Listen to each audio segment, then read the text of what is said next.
क्या आप भी पर्सनल लोन लेने के बारे में सोच रहे हैं? तो आइए दोस्तों, मैं आज इस वीडियो में आपको पर्सनल लोन के बारे में कुछ इम्पोर्टेंट बातें बताना चाहता हूँ। तो बने रहिए इस वीडियो पे। नमस्कार, मैं अमित शुक्ला। मेरे चैनल पे मैं आप सभी का स्वागत करता हूँ। तो आइए सबसे पहले जानते हैं कि हम पर्सनल लोन किस लिए लेते हैं, क्या-क्या रीज़न होता है, उस रीज़न के बारे में जानना चाहते हैं। पहले आप मुझे बता सकते हैं दोस्तों कि हम पर्सनल लोन क्यों लेते हैं? कोई भी व्यक्ति जब पर्सनल लोन लेता है तो उसकी कोई पर्सनल नीड होती है, तभी वो व्यक्ति किसी बैंक या फिर एनबीएफसी के पास पर्सनल लोन लेने जाता है। बिना नीड के तो कोई पर्सनल लोन लेना नहीं चाहेगा, क्योंकि वो एक महंगा लोन माना जाता है। तो आइए जानते हैं कि वो क्या-क्या रीज़न हो सकते हैं पर्सनल लोन लेने के। सबसे पहले आता है शिक्षा। हमें कोई उच्च शिक्षा या कोई विशेष कोर्स को पूरा करना होता है, तो उस कोर्स को पूरा करने के लिए जो खर्चे लगते हैं, उस खर्चों को पहुँचने के लिए भी हम पर्सनल लोन लेते हैं। उसके बाद आता है second, medical emergency. Medical emergency यानी ये ऐसा इमरजेंसी जो अचानक आ जाता है। कभी-कभी अचानक ये खर्चे आने की वजह से भी हम पर्सनल लोन लेते हैं। तीसरा चीज़ होता है कि होम रिनोवेशन। होम रिनोवेशन यानी कि हम अपने घर की मरम्मत या अपने घर की सजावटों को पूरा करने के लिए भी हम पर्सनल लोन का सहारा लेते हैं। उसके बाद आता है व्यक्तिगत खर्चा, यानी आपका कोई व्यक्तिगत खर्चा कोई है, उसको भी आप पूरा करने के लिए पर्सनल लोन लेते हैं। फिर कुछ लोग तो ऐसे भी होते हैं जो छुट्टियाँ में कोई विशेष जगह, अपनी पसंद की जगह घूमना चाहते हैं, तो वहाँ घूमने के लिए जो पैसे लगते हैं, यानी जो खर्चा आता है, उसके लिए भी बहुत सारे लोग पर्सनल लोन को प्रेफ़र करते हैं। और एक और मैं आपको बताना चाहूँगा, ज़्यादातर लोग पर्सनल लोन इस वजह से भी लेते हैं कि वो बहुत सारे लोगों से छोटे-छोटे लोन लिए होते हैं, और उन लोन को वो उन पैसों को पूरा करने में उन्हें काफ़ी दिक्कतें होती हैं। तो वो ये सोचते हैं कि चलो पर्सनल लोन के माध्यम से वो जो छोटे-छोटे लोन हैं, उनको मैं एक जगह पे एक ही ईएमआई के द्वारा पे करूँ, ताकि मैं उन लोगों से छुटकारा पा सकूँ।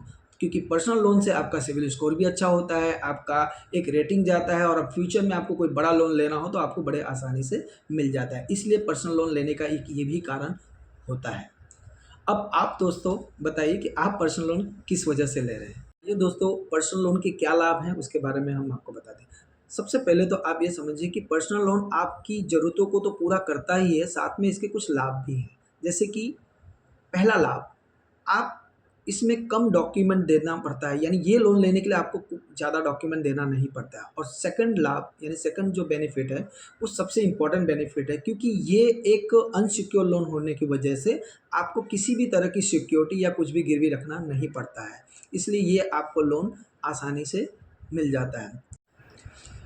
बेसिकली पर्सनल लोन लेने के लिए आपका सिविल स्कोर मिनिमम 750 से ऊपर होना चाहिए, और साथ में आपका जो बैंकिंग ट्रांजैक्शन, यानी कि बैंक स्टेटमेंट में आपका बैंक बैलेंस मेंटेन होना चाहिए।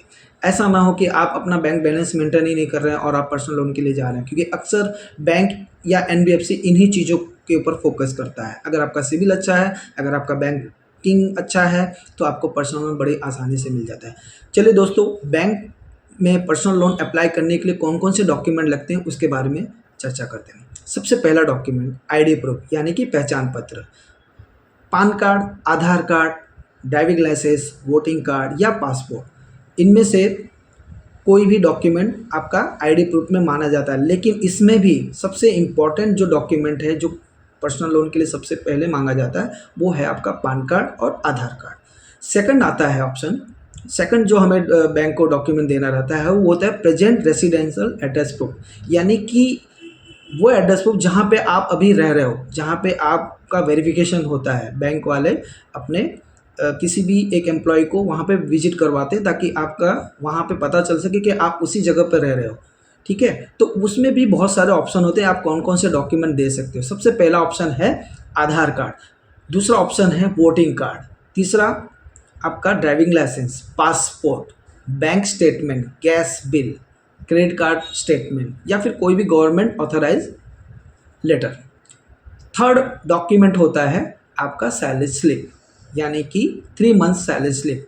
3 मंथ सैलरी स्लिप इसलिए लिया जाता है ताकि इससे आप किस कंपनी में काम कर रहे हैं, क्या आपका डेजिग्नेशन है, आपकी नेट सैलरी कितनी आ रही है, आपका पीएफ कट रहा है कि नहीं कट रहा है, ये सारी चीज़ों को देखने के लिए 3 मंथ सैलरी स्लिप दिया जाता है, वो भी लेटेस्ट, यानी कि आपका present 3 month salary slip provide करना रहता है। चौथा जो डॉक्यूमेंट है वो है बैंक स्टेटमेंट। ये जो हम 3 मंथ सैलरी स्लिप लेते हैं ना, इसी के आधार पे 3 महीने का ही बैंक स्टेटमेंट आपको देना पड़ता है। 3 मंथ बैंक स्टेटमेंट लेटेस्ट, उसमें आपका यही देखा जाता है, बैंक ज़्यादातर यही देखती है कि ये जो सैलरी आपकी नेट आ रही है, ये आपके अकाउंट में नेट सैलरी के साथ मैच कर रहा है कि नहीं कर रहा है, वो देखती है। इसी बेस पे आपको पर्सनल लोन दिया जाता है। चलिए दोस्तों, ये जानते हैं कि पर्सनल लोन किसे मिलता है, यानी किस किस व्यक्ति को पर्सनल लोन मिल सकता है। तो सबसे पहले पर्सनल लोन के कुछ क्राइटेरिया हैं जो हमें जानना चाहिए। सबसे पहला कि पर्सनल लोन की जो एज क्राइटेरिया, यानी किस व्यक्ति को मिल सकता है, उसकी एज क्राइटेरिया क्या है, वो है, मैं आपको बताने जा रहा हूँ कि 21 ईयर्स का, यानी कि 21 साल से लेके 58 साल तक की उसकी उम्र होनी चाहिए। सेकंड सबसे इम्पॉर्टेंट क्राइटेरिया जो है, जो व्यक्ति लोन लेना चाहता है वो जिस भी कंपनी में जॉब कर रहा है, वो company private limited, public limited या फिर मल्टीनेशनल कंपनी होना चाहिए। तीसरा भी एक सबसे इम्पॉर्टेंट ये है कि वो व्यक्ति जहाँ जॉब कर रहा है वो कम से कम उसका वर्क एक्सपीरियंस 1 साल का होना चाहिए, ताकि उसको आसानी से लोन दिया जा सके। पर्सनल लोन के बारे में मैं आपको लास्ट पॉइंट बताने जा रहा हूँ, बैंक इंटरेस्ट रेट और एनबीएफसी इंटरेस्ट रेट। ज़्यादातर बैंकें जो रेट ऑफ इंटरेस्ट आप लोगों से वसूल करती हैं, वो मिनिमम जो होता है वो 99% से लेके 17.15% तक जाता है।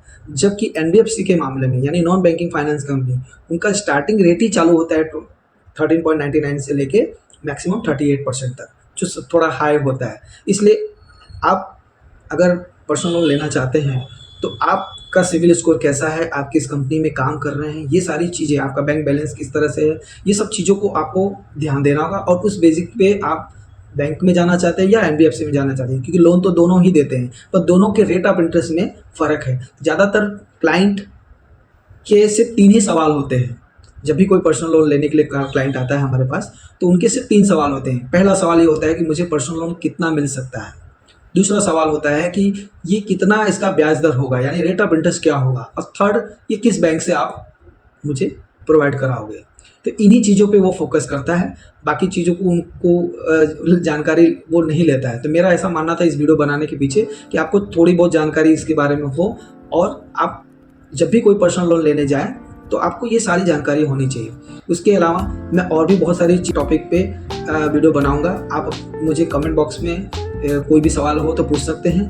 अगर आपको मेरी वीडियो पसंद आई हो या मेरी दी गई जानकारी आपको अच्छी लगी हो तो प्लीज़ मेरे चैनल को सब्सक्राइब करिएगा, लाइक करिएगा, कमेंट करिएगा और शेयर करिएगा। फिर ऐसे ही किसी टॉपिक पर हम फिर से मिलेंगे। तब तक के लिए नमस्कार, जय हिंद, जय भारत।